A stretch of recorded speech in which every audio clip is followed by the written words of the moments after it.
नमस्कार, मैं हूं स्मिता रिशाल और आपकी कमाई बढ़ाने वाला पर्सनल फाइनेंस का हमारा यह खास शो योर मनी लेकर हम फिर से हाजिर हैं। जिंदगी के हर कदम पर पैसों की जरूरत के लिए किस तरीके से प्लानिंग करें, योर मनी में हम आपको ना सिर्फ बचत करना बताते हैं बल्कि अपनी बचत पर आप मोटा मुनाफा कैसे कमाएं ये गुण भी हम आपको सिखाते हैं ताकि आप जिंदगी के हर गोल को अच्छे से पूरा कर सके। अगर आप भी योर मनी में सवाल पूछना चाहते हैं तो आप हमें ईमेल करें। हमारा ईमेल आईडी है yourmoney@nw18.com और आप हमें 7045220000 पर अपना सवाल व्हाट्सएप भी कर सकते हैं। इसके अलावा योर मनी फेसबुक और ट्विटर पर भी लाइव है, आप यहां भी अपना सवाल हमें भेज सकते हैं। हम उन सवालों को लेंगे और अपने इस खास प्रोग्राम में उसका आंसर भी आपको देंगे। तो चलिए, आज हर बार की तरह हमारे साथ कोई ना कोई जुड़ता है। आज हमारे साथ है फिनफिक्स रिसर्च की फाउंडर प्रबलीन वाजपेयी जी। प्रबलीन, बहुत शुक्रिया हमारे साथ शो में शामिल होने के लिए और हमेशा की तरह आप आज भी बेहद खूबसूरत लग रही हैं। तो चलिए शो की शुरुआत करते हैं। सबसे पहले मनीष इस वक्त हमारे साथ है, हमारे कॉलर। उनसे मनीष जी बताएं क्या कुछ सवाल हैं आपके। नमस्कार मैम, मैं मनीष कमल बात कर रहा हूँ जमशेदपुर से जी। मेरा सवाल है कि अभी मेरा जो करंट पोर्टफोलियो है म्यूचुअल फंड का, वो भी एग्जिस्टिंग में 7.2 लाख का है। मेरा गोल है 1 करोड़ मुझे अगले 10 साल में अचीव करना है। अभी मैं 30,000 पर मंथ इन्वेस्ट कर रहा हूँ लास्ट 3 ईयर्स से जी। और मेरे जो पोर्टफोलियो में फंड्स हैं वो मैंने ऑलरेडी भेजा था। कैनरा रेबको में मैं 5,000 इन्वेस्ट कर रहा हूँ। मेरा एसेट इमर्जिंग ब्लू चिप में 5,000, आदित्य बिरला सन लाइफ फ्रंटलाइन इक्विटी में 5,000 और axis blue chip growth plan में 5,000।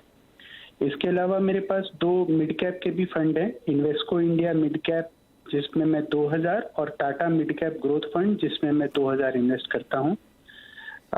एक मेरे पास स्मॉल कैप फंड है, क्वांट स्मॉल कैप 2,000 इन्वेस्ट करता हूं और एक Tata digital India growth plan है जिसमें 2,000 और एक क्वांट एक्टिव ग्रोथ प्लान है उसमें 2,000 इन्वेस्ट करता हूँ।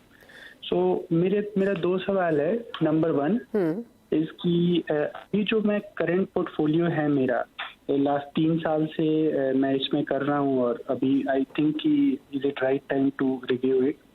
तो इसको कुछ मुझे एसआईपी चेंज करने की जरूरत है या कोई प्लान चेंज करने का जरूरत है क्या म्यूचुअल फंड? ये मेरा पहला सवाल है। और दूसरा सवाल है कि मैं 20,000 और ऐड करना चाहता हूँ पर मंथ। अभी जो एग्जिस्टिंग प्लान्स म्यूचुअल फंड्स मेरे पास हैं उसी में 20,000 ऐड करूं या कुछ नए एसआईपीस ऐड करूं इसी में?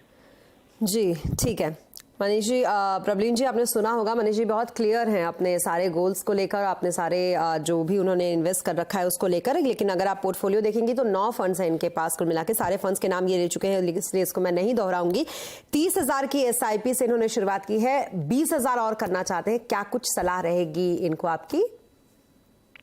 जी नमस्कार स्मिता जी, बिल्कुल आपने बिल्कुल क्लियर बोला है कि मनीष जी का आई थिंक क्वेश्चन और पोर्टफोलियो काफी क्लियरली उन्होंने लेड आउट किया है। पहले हम लोग इनके टारगेट की बात करते हैं। इनका जो करंट एसआईपी है वो 30,000 का है और इनके पास थोड़ी, क्योंकि 2 साल से कर रहे हैं ऑलरेडी, थोड़ी पोर्टफोलियो वैल्यू जमा हो गई है। तो अगर ये अपनी अब इंक्रीमेंटल इन्वेस्टमेंट करेंगे 20,000 की तो उससे ये करीबन अपने टारगेट को बल्कि उससे ज्यादा ही ऐड कर पाएंगे। 1.3 करोड़ ये जमा कर लेंगे करीबन 10 साल में, अगर हम 11% के पोर्टफोलियो रिटर्न से चले तो यानी कि जितनी रिक्वायरमेंट है उससे ज्यादा ही इनका इन्वेस्टमेंट होएगा, so which is a good thing. अगर हम किसी वैसे निवेशक की नजर से देखें तो स्मिता जी हमें करीबन 46,000 अ मंथ की इन्वेस्टमेंट करने की जरूरत होती है 1 करोड़ पाने के 10 साल में। पर क्योंकि इनका ऑलरेडी एग्जिस्टिंग पोर्टफोलियो है इसलिए उनको रिक्वायरमेंट थोड़ी कम है, इसलिए ज्यादा बना पाएंगे। अगर हम इनके पोर्टफोलियो की बात करें अब की जो इनके पास ऑलरेडी एग्जिस्टिंग स्कीम्स हैं, ओवरऑल पोर्टफोलियो ठीक है, बहुत ज्यादा मैं चेंजेस सजेस्ट नहीं करूंगी। बट मेरे ख्याल से जो मेरे थोड़े से यहाँ पे 2 पॉइंट्स हैं वो ये हैं कि इनके पास 2 लार्ज कैप्स के फंड हैं मेरे ख्याल से, जो बिल्कुल जरूरी नहीं है क्योंकि इनका overall portfolio large cap tilted है। इनके पास लार्ज मिड कैप कैटेगरी से भी 2 फंड है, इनके पास एक मल्टी कैप फंड भी है जिसमें अगेन 54% लार्ज कैप है। तो ये देखिए थोड़ा ज्यादा लार्ज कैप टिल्टेड है पोर्टफोलियो और जो मंथली एलोकेशंस है वो भी उसी मात्रा में जा रही हैं कि ज्यादा लार्ज कैप में जा रहा है। तो अपने 2 जो लार्ज कैप एक्टिव फंड्स हैं इनको अगर ये स्टॉप करके जस्ट रख लेंगे तो मेरे ख्याल से कोई नुकसान नहीं है और अपनी एलोकेशंस को मिड कैप स्मॉल कैप में थोड़ा डेफिनेटली बढ़ाना चाहिए, मल्टी कैप में बढ़ा सकें।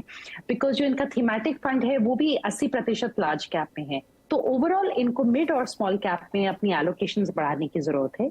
एक और चीज जो मैं मेंशन करूंगी कि इनके पास क्वांट के 2 फंड हैं, दोनों फंड्स अच्छा कर रहे हैं, पर मेरे ख्याल से एक पोर्टफोलियो मैनेजमेंट का एक स्टाइल डाइवर्सिफिकेशन के पॉइंट ऑफ व्यू से स्मिता जी मैं राय दूंगी कि अगर एक्टिव फंड जो है क्वांट का, जो एक मल्टी कैप फंड है, उसकी जगह चाहे ये HDFC को या SBI को जोड़ लें, थोड़ा सा फंड हाउस डाइवर्सिफिकेशन के लिए, मैनेजमेंट स्टाइल के लिए। अगर नहीं करना चाहते तो चाहे कंटिन्यू कर ले। एंड इसके साथ साथ अगर उनको सही समझ में आता है और उनका टैक्सेशन के पॉइंट ऑफ व्यू से उनको प्रॉब्लम नहीं है, तो मैं छोटी सी एलोकेशन की सलाह इंटरनेशनल मार्केट्स में भी दूंगी। एक US का इंडेक्स फंड भी अपने पोर्टफोलियो में जोड़ सकते हैं।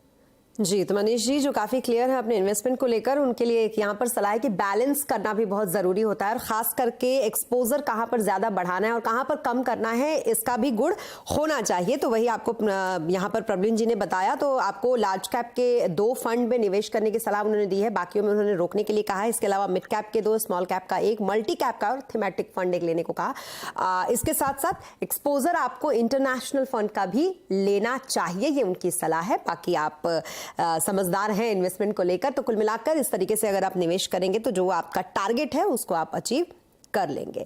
चलिए अब अगले कॉलर हमारे साथ जुड़ चुके हैं। राम कुमार इस वक्त हमारे साथ है, 27 साल इनकी उम्र है और अपनी सैलरी भी उन्होंने बता दी है, 70,000 इनकी सैलरी है। बाकायदा 43,000 की SIP है, यानी कि महीने का इनका 43,000 का इन्वेस्टमेंट ये करते हैं म्यूचुअल फंड में, और इनके पास NPS 5,000 का निवेश उसमें भी इन्होंने कर रखा है। राम कुमार जी बताएं जरा, क्या कुछ सवाल है आपका?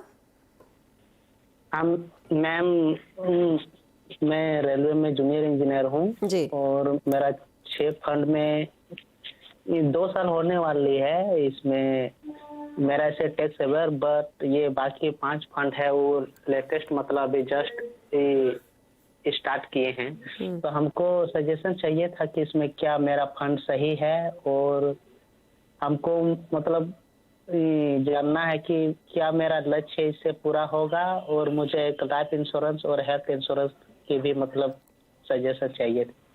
ठीक है, तो राम कुमार जी का पोर्टफोलियो प्रवीण जी मैं जल्दी से आपको पढ़ के बता देती हूँ। इन्होंने कोटक इमर्जिंग इक्विटी फंड में निवेश कर रखा है 10,000 का। इसके अलावा Nippon India small cap fund में 5,000 का, SBI कॉन्ट्रा फंड 5,000 के, HDFC फ्लैक्सी फंड 5,000 के, ICICI pro focus equity fund 5,000 के, Mirae asset tax saver fund इनके पास 13,000 के हैं। कुल मिलाकर फंड्स इन्होंने अच्छे सेलेक्ट किए हैं। बाकी जो इनका सवाल है उसके लिए क्या कुछ रहेगा आपकी सलाह प्रवीण जी? जी, इनने अपने काफी सारे स्मिता जी गोल्स लिस्ट आउट किए हैं, जो बहुत अच्छी बात है, बिकॉज इन्वेस्टिंग हमेशा गोल्स को ध्यान में रख के करनी चाहिए। पहले हम इनके गोल्स को एक एक करके टच अपॉन कर लेते हैं। इन्होंने एक गोल दिया है अपने हाउस को लेके, जो 50 लाख की इनको रकम चाहिए, और इसमें 15 ईयर्स का इनने टाइम पीरियड लिया है। अगर हम इन्फ्लेशन जोड़ते हैं कि ये 50 लाख, कल को हम 5% के इन्फ्लेशन पे मान के चल रहे हैं कि घर की कीमत बढ़ रही है, तो ये रकम 1.03 करोड़ बन जाएगी, मतलब तकरीबन 1 करोड़ इनको चाहिए होगा, जिसके लिए आज इनको करीबन 22,000 की SIP करने की जरूरत है। अगर राम जी का ये कहना है कि इन्फ्लेशन को हम 0 लेके चलें और मुझे सीधा ही सिर्फ 50 लाख चाहिए 15 साल बाद, तो इनको एक 11,000 की SIP करने की जरूरत है। फिर इनका जो सेकंड गोल है वो है कार का। इनको एक 15 लाख की गाड़ी लेनी है आज से 16 साल बाद। अगर हम मोटर इन्फ्लेशन, कार इन्फ्लेशन देखें स्मिता जी, अगेन हम 3% लेके चल रहे हैं, तो सेम गाड़ी इनको करीबन 24 लाख की पड़ेगी, जिसके लिए इनको 4,600 की SIP करने की जरूरत है आज। और अगर हम इन्फ्लेशन को नहीं लेते हैं, सीधा कार की कीमत हम 15 लाख की मान के चलते हैं, तो 2,800 की SIP से अपना लक्ष्य पूरा कर पाएंगे। और ये सारे जो हम लक्ष्य की कैलकुलेशंस हैं, हम 11% के पोर्टफोलियो रिटर्न्स पे ले रहे हैं, जो ब्रॉडली आप एक 10 इयर्स का निफ्टी का रिटर्न देखेंगे तो आपको देखने को मिलता है, और हम पोस्ट टैक्स मान के चलते हैं, प्लस एनी रेगुलेटरी चेंजेस। इनका जो तीसरा गोल है उसमें इनने अपने बच्चे की पढ़ाई के लिए 40 लाख का एक अमाउंट बोला है आज से 18 साल बाद। तो एजुकेशन इन्फ्लेशन स्मिता जी इंडिया में 8 से 10% की है। अगर हम 8% भी लेके चले तो फ्यूचर में ये जो 40 लाख है ये 1.6 करोड़ बन जाएगा, और जिसके लिए इनको 23,000 की SIP करने की जरूरत है। अगर हम इन्फ्लेशन को 0 रख के चलते हैं और इनको सीधा ही तब 40 लाख चाहिए, तो सिर्फ 6,000 की SIP से काम चल सकता है। वैसे ही इन्होंने एक 25 लाख का लक्ष्य बनाया है अपने बच्चे की शादी के लिए। 6% के इन्फ्लेशन के हिसाब से ये खर्चा करीबन 96 लाख का हो जाएगा, जिसके लिए इनको 7,600 की SIP करने की जरूरत है। और अगर हम 25 लाख को विदाउट इन्फ्लेशन लें तो सिर्फ 2,000 की SIP से काम चल जाएगा। और जो इनका एक बहुत भारी इनने गोल दिया है अपनी रिटायरमेंट का 5 करोड़ का, इसमें स्मिता जी मैं डेफिनेटली राम जी को बोलूंगी कि ये गोल जो है वो आपको आइडियली अपने घर के खर्चे को ध्यान में रख के और वो फ्यूचर में कितना होगा इसकी कैलकुलेशन करनी चाहिए। पर अगर हम इस 5 करोड़ के लक्ष्य को सीधा 5 करोड़ की तरह ही लेके चलें आज से 30 साल बाद, तो इसके लिए इनको एक 14,000 की SIP करने की जरूरत है, क्योंकि इनका ऑलरेडी NPS है जिसका मैंने 9% का रिटर्न लिया है, बिकॉज हमें प्लान नहीं पता था इनका कौन सा है। तो ओवरऑल हमने इनको 2 सिनारियोज दिए स्मिता जी, जहां पे हम with inflation and without inflation ले रहे हैं। विदाउट इन्फ्लेशन ले रहे हैं तो इनके ऑलरेडी सारे गोल्स पूरे हो सकते हैं करंट इन्वेस्टमेंट्स के साथ, पर अगर हम विद इन्फ्लेशन ले रहे हैं तो इनको मेरे ख्याल से स्टेप अप SIP के द्वारा अपने लक्ष्य पूरे करने चाहिए। हर साल जैसे जैसे इंक्रीमेंट इन सैलरी होती है, DA जुड़ता है, अपनी इन्वेस्टमेंट्स को बढ़ाते रहें और मेरे ख्याल से इन्फ्लेशन एडजस्टेड भी फिर अपने गोल्स को ये पूरा कर पाएंगे। और इनका जो पोर्टफोलियो है वो ब्रॉडली सही है, थोड़ा लार्ज कैप ओरिएंटेड है। मेरी सलाह होगी कि क्योंकि लंबे समय का पोर्टफोलियो है, एक पैसिव फंड को इनको ऐड कर लेना चाहिए।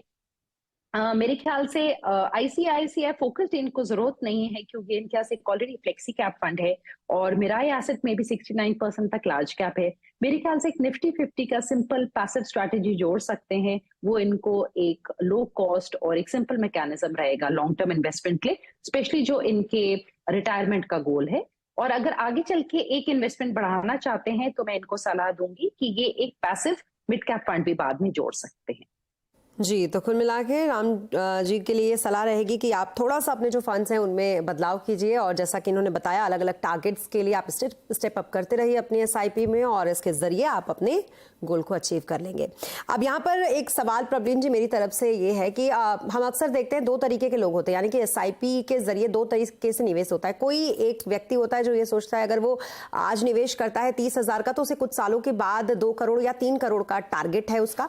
एक दूसरे लोग ये होते हैं जो अगर 30,000 का निवेश कर रहे हैं तो वो चाहते हैं कि उसको वो बढ़ाते रहे और उनके बहुत सारे अलग अलग गोल होते हैं, शादी का, कार का, जैसा कि अभी हमने पीछे देखा। क्या इन दोनों लोगों में ये डिफरेंस होना चाहिए कि जो दूसरे वाले लोग हैं उनको अलग अलग पोर्टफोलियो, अलग अलग स्कीम की बनानी चाहिए या एक ही पोर्टफोलियो के जरिए वो इसको हासिल कर सकते हैं? स्मिता जी मेरे ख्याल से बहुत ज्यादा जब आपके गोल्स हैं तो आप अगर हर के लिए मल्टीपल फंड्स जोड़ना शुरू करेंगे तो थोड़ा सा ट्रैकिंग भी डिफिकल्ट हो जाती है। पर आपके माइंड में अमाउंट क्लियर होना चाहिए कि आपका कितना अमाउंट किस गोल के लिए जा रहा है। लेट्स से आपके बच्चे ने भी 18 साल बाद कॉलेज जाना है और आपका कोई दूसरा लक्ष्य भी 18 साल बाद है, तो आप डेफिनेटली सेम फंड को भी यूज कर सकते हैं। मेरे ख्याल से उसमें मैं कोई प्रॉब्लम नहीं देखती हूँ। पर अगर हम लोग यहाँ पे इम्पोर्टेंस ये कि जो हमारी एलोकेशन है वो हमारी सही हो। अगर हम निफ्टी 50 जैसे एक इंडेक्स फंड उठा रहे हैं तो हमें 2 या 3 सेम फंड उठाने की जरूरत नहीं, हमें एक लार्ज कैप एलोकेशन मिल गया उससे। पोर्टफोलियो को लीन रखते हुए तो भी अपने गोल्स को मैप करके रखना मेरे ख्याल से ये एक बहुत इंपॉर्टेंट चीज हो जाती है, ताकि आपके पोर्टफोलियो रिव्यू भी आसान रहे कि पोर्टफोलियो कर कैसा रहा है। बिकॉज जब आपके 8 या 10 फंड से ज्यादा बढ़ने लगेंगे तो रिव्यू करना भी स्मिता जी मुश्किल हो जाता है। तो मेरे ख्याल से टाइमलाइंस के हिसाब से आप सेम टाइमलाइन के तकरीबन जो आजू बाजू गोल्स हैं उनको आप सेम फंड्स के थ्रू पूरा कर सकते हैं। पर अगर जैसे 5 साल या 10 साल की इन्वेस्टमेंट होराइजन्स का आपका डिफरेंस पड़ रहा है, देन आपकी एलोकेशंस डेफिनेटली डिफरेंट होने की जरूरत भी है। जी, तो कुल मिलाकर एक लीन पोर्टफोलियो बनाइए और उसके थ्रू अगर आप इन्वेस्टमेंट करते हैं तो फिर आगे आप बिल्कुल क्लियर रहेंगे कि आपको कब के लिए कितने पैसे चाहिए और वो आपको उसी हिसाब से स्टेप अप करके SIP में मिलते रहेंगे। चलिए तो फिर चलते हैं दूसरे कॉलर के पास। भरत जी इस वक्त हमारे साथ है फोन लाइन पे। भरत जी बताएं क्या कुछ है आपका सवाल? नमस्कार जी, मैं रिटायर्ड सेंट्रल गवर्नमेंट ऑफिसर हूँ और मेरी एज 67 ईयर्स है जी, और मेरी मंथली इनकम 1 लाख है इंक्लूडिंग माय पेंशन। और मैंने 1 करोड़ डिफरेंट डेट इंस्ट्रूमेंट्स में लगाया हुआ है, जिसमें FD प्राइम मिनिस्टर वय वंदना और पोस्ट ऑफिस की सीनियर सिटीजन स्कीम है। मैं 14,000 की शिफ्ट कर रहा हूँ म्यूचुअल फंड में। उसमें 4,000 मैंने भेजा हुआ है, 4,000 HDFC flexi cap, 4,000 axis small cap, 2,000 Franklin blue chip, 2,000 SBI Contra और 2,000 SBI ग्रोथ अपॉर्चुनिटी फंड में लगाया हुआ है। मेरा प्रश्न ये है, पहला प्रश्न तो है कि 5 साल में कितना कॉर्पस हो जाएगा। सेकंड, मेरा पोर्टफोलियो ओके है। और थर्ड, मैं 6,000 रुपये मंथली और बढ़ाना चाहता हूँ, तो मैं किस में बढ़ाऊँ? ठीक है। तो प्रबलिन जी, बहुत सारे सवाल हैं इनके। कॉर्पस कितना होगा 5 साल के बाद, और फंड्स को लेकर भी इन्होंने सलाह मांगी है। क्या कुछ आपकी सलाह इनको? 5 साल में बड़ा ट्रिकी पीरियड होता है स्मिता जी, आप भी मानेंगी मार्केट्स का, तो हमेशा एस्टिमेट देना डिफिकल्ट होता है। बट अगर हम मान के चलें कि एक ब्रॉडली सब सही चलता रहा एंड 5 इयर्स में हम लोग अगर एक 11% के पोर्टफोलियो रिटर्न्स को ही लेके चले, जो एक कंजर्वेटिव एस्टिमेट होता है, तो ये करीबन 27 लाख जमा कर लेंगे अपनी इस इन्वेस्टमेंट से जो इनकी SIP जा रही है। अगर यही और 5 साल रखें, मतलब 10 साल ओवरऑल इन्वेस्टमेंट्स रख सकते हैं, तो करीबन 60 लाख जमा कर लेंगे। तो बिकॉज मेरे ख्याल से टाइम पीरियड जो एक इक्विटी इन्वेस्टमेंट्स में है, वो आपकी एलोकेशन से भी बहुत ज्यादा महत्वपूर्ण हो जाता है।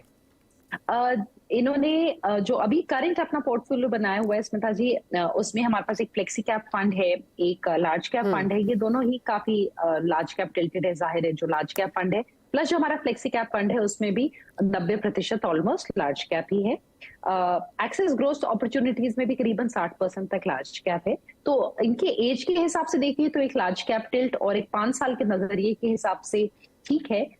इसके साथ इनने एक कॉम्प्लीमेंट किया हुआ है एक्सेस स्मॉल कैप के साथ और एक्सेस ग्रोथ अपॉर्चुनिटीज के साथ। बहुत ज्यादा चेंज की सलाह मैं इसलिए नहीं दूंगी बिकॉज 5 इयर्स का है, हम बहुत ज्यादा फिर से उतार चढ़ाव करेंगे पोर्टफोलियो में, तो उसकी रिस्ट्रक्चरिंग में ही ये अपना थोड़ा सा टाइम लॉस करेंगे। पर अपनी जो इन्वेस्टमेंट इनको बढ़ानी है, वो मेरे ख्याल से एक मिड कैप का थोड़ा सा एरिया है जहां पे हम लोग कैपिटलाइज कर सकते हैं स्मिता जी। तो मेरी सलाह होगी कि जो इनका एडिशनल इन्वेस्टमेंट है, जैसे 5-6 हजार का जो कर सकते हैं, वो प्रोबेबली ये इनके पास एक ऑलरेडी मल्टी कैप फंड है, मे बी उसी में जमा कर ले, तो एटलीस्ट थोड़ा मिड एंड स्मॉल कैप का एलोकेशन वहां बढ़ जाएगा। या फिर एक सिंपल मिड कैप फंड जोड़ लें, जैसे कोटक का हो गया, PGIM का हो गया, SBI का हो गया। मेरे ख्याल से वो इनके पोर्टफोलियो को थोड़ा सा ज्यादा कंप्लीट बना देगा। पर इन्होंने जो थोड़े लमसम इन्वेस्टमेंट्स कर रखे हैं, वो भी सारे काफी लार्ज कैप की तरफ हैं, तो मेरी सलाह होगी कि उनमें हर में एलोकेशन बढ़ाने की जरूरत नहीं है। एक ब्रॉडली मिड कैप देख लें अपने लिए एडिशन पॉइंट ऑफ व्यू से। जी, तो कुल मिलाकर मिड कैप में आप निवेश करें और इससे बैलेंस होगा आपका पूरा का पूरा पोर्टफोलियो। प्रबलिन जी जिस तरीके से बता रही हैं उसके हिसाब से, और 5 साल में 27 लाख का आपका कॉर्पस बन सकता है, और बेहद अच्छा आपका जिस तरीके से आप करते आ रहे हैं ऐसे ही आप करते रहे। बस थोड़ी सी चेंज की सलाह यहाँ पर प्रबलिन जी ने आपको दी है। कुल मिला के यहाँ रुकेंगे एक छोटे से ब्रेक के लिए, लेकिन ब्रेक के बाद भी और मनी पर सवाल जवाब का सिलसिला यूं चलता रहेगा। रुकेंगे एक ब्रेक के लिए। ब्रेक के बाद एक बार फिर आपका स्वागत है। हम योर मनी में आपके सारे सवालों का जवाब देने के लिए यहाँ पर हाजिर हैं, जहाँ पर पर्सनल फाइनेंस से जुड़ा हुआ हर सवाल का जवाब हम आपको देंगे। आज हमारे साथ जुड़ी हैं फिनफिक्स की फाउंडर प्रबलिन वाजपेयी, जो आपके हर सवाल का जवाब देंगी। और अब चलते हैं अगले कॉलर की तरफ। रामदेव इस वक्त हमारे साथ हैं फोन लाइन पे। रामदेव जी बताएं क्या कुछ है आपका सवाल? हाँ, मेरा पोर्टफोलियो है, मैंने व्हाट्सएप के जरिए भेजा है। मेरे सवाल तो है ना आपके पास? जी ठीक है। तो रामदेव जी का सवाल, मौजूदा निवेश इनका 12,000 की SIP प्रबलिन जी ये करते हैं। 10 साल में 40 लाख का इनका टारगेट है। एक्सिस ब्लू चिप में 50,000 का एक मुश्त निवेश भी है इनका। इसके अलावा इनका पोर्टफोलियो मैं बता देती हूँ आपको। SSE prudential flexi cap fund है इनके पास 5,000 के एलोकेशन के साथ। इसके अलावा HDFC चिल्ड्रंस गिफ्ट फंड है 1,500 के एलोकेशन के साथ। एक्सिस मिड कैप फंड है इनके पास 3,000 के एलोकेशन के साथ, और साथ ही SBI स्मॉल कैप फंड इनके पास है जिसमें इन्होंने 2,500 का एलोकेशन कर रखा है। क्या कुछ सलाह रहेगी इनको आपकी? स्मिता जी, रामदेव जी का पोर्टफोलियो सिंपल है, बहुत रियलिस्टिक मेरे ख्याल से टारगेट के साथ भी ये चल रहे हैं। जो इनका मौजूदा पोर्टफोलियो वैल्यू है और जो करंट SIP है, उसको मिला के ये अपना पोर्टफोलियो का जो अपने टारगेट रखा है इनने 40 लाख का, इसको आराम से पूरा कर लेंगे। बल्कि क्लोज टू 50 लाख ये जमा कर पाएंगे ऑलमोस्ट, अगर हम 11% के रिटर्न पे लेके चले तो डेफिनेटली टारगेट अचीव हो रहा है। पोर्टफोलियो भी बहुत क्लटर्ड नहीं है। एक फ्लेक्सी कैप फंड है, बिल्कुल ठीक है। एक मिड कैप है, एक स्मॉल कैप है, और इनका पोर्टफोलियो ओवरलैप भी कम है। एक लार्ज कैप फंड है जिसमें सिर्फ इनका लमसम है। इसमें मैं सलाह दूंगी कि और बढ़ाने की भी जरूरत नहीं है, इसमें SIP ना शुरू करें अगर कल को सोचते हैं तो। एक सोल्यूशन ओरिएंटेड फंड है इनके पास स्मिता जी। जो ये फंड्स होते हैं थोड़े से ट्रिकी होते हैं, क्योंकि आप जब एक बार पैसा डालना शुरू करते हैं तो इनमें मिनिमम 5 इयर्स का लॉक इन होता है, या फिर जब तक बच्चा 18 साल का नहीं हो जाता आप पैसे नहीं निकाल सकते, जो भी पहले आएगा। तो एक पॉइंट ऑफ व्यू से डिसिप्लिन लाने के लिए ये स्ट्रैटेजी बहुत अच्छी रहती है, क्योंकि आपने जैसे बच्चे के नाम पे पैसा लगाया है उसकी एजुकेशन के, तो आप उससे पैसा नहीं निकालते। पर ये जो फंड है ये एक हाइब्रिड एग्रेसिव की तरह मैनेज किया जाता है, मतलब प्योर इक्विटी नहीं रहता। तो कई बार लंबे समय के लिए जब आप पैसा लगा रहे हैं तो आपको हाइब्रिड कैटेगरी की जरूरत नहीं होती, इसलिए ये अवॉइडेबल हो जाता है। बट इनके पास ऑलरेडी एग्जिस्टिंग है और चल रहा है, तो एलोकेशन उतनी ज्यादा नहीं है, तो ये कंटिन्यू कर सकते हैं, पर इसमें और एलोकेशन ना बढ़ाएं। बाकी पोर्टफोलियो इनका बिल्कुल सही है और इनका टारगेट अचीवेबल है आराम से। जी, कुल मिलाकर सिंपल इन्वेस्टमेंट और साथ ही इन्वेस्टमेंट ऐसा कि आपका टारगेट आराम से आपके इस इन्वेस्टमेंट से अचीव हो जाएगा। तो आप यहाँ पर बस एक छोटी सी जो इन्होंने बात कही है चेंज की, वो चेंज करें और उसके बाद जो भी आपका टारगेट है उसको आप आराम से अचीव कर सकते हैं। इसी के साथ इस शो को समेटने का वक्त हो चुका है। बहुत शुक्रिया प्रबलीन जी हमारे साथ जुड़ने के लिए, हमारे सारे सवालों का जवाब आज देने के लिए। और इसी के साथ योर मनी में अभी के लिए बस इतना ही, लेकिन जाते जाते आपको दिखाएंगे प्रबलीन वाजपेयी के 4 टॉप पिक्स आज के क्या कुछ है वो।